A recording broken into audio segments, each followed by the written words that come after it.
სასამართლო გიგი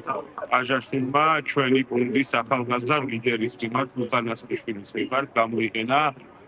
12 დღიანი პატიმრობა და არანაირი ნორმა ის სასამართლო პროცესზე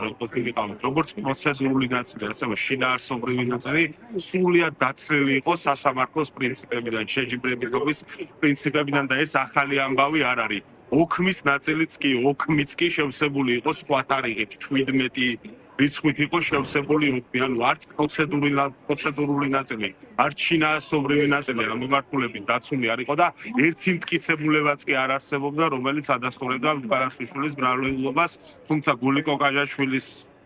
მიდგომები ბათუმელებისთვის და ჩვენთვის ძალიან ნაცნობია, ეს არ არის პირველი შემთხვევა, როცა მან აქციის მონაწილეების მიმართ პატიმრობა გამოიყენა და რა თქმა უნდა ამის მოლოდინი არსებობდა იმ პირობებში, როცა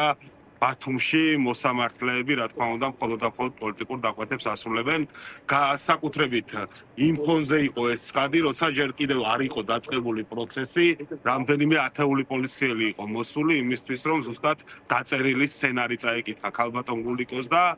არც გასულა სათათბიროდ პირდაპირ მხარეების პოზიციები, როცა მოისმინა, გამოიტანა, თქვა რომ ეგრევე გამოიტანდა განაჩენს და 12 დღიანი საფრთხელი დაუწესა ლუკას. თუმცა ლუკა იცით რომ არის ერთ-ერთი ყველაზე გამორჩეული მებრძოლი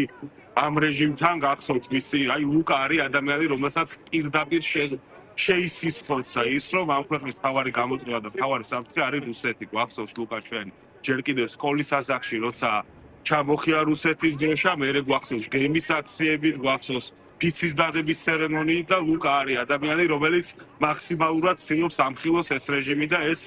ძალიან კარგად იცოდნენ მას და არანაირი წინაპირობა არ არსებობდა გუშინ იმისა რომ ლუკა დაეჭირა გუშინ კიდე ლუკას ის ცნობილი ვიდეო გავრცელდა როცა ის ციტირობდა ბატონ მერაბ კოსტავას და მისი ეს ცნობადობა გააღიზიანა მისმა ამ ცნობადობამ რეჟიმი და არანაირი საფუძველი არ ჰქონდა მას ლუკას დაკავებისა და მხოლოდ იმის გამო რომ ის იცნეს დააკავეს გუშინ ლუკა ნასტიშვილი და უსაჯეს 12 დღიანი საფრთხე.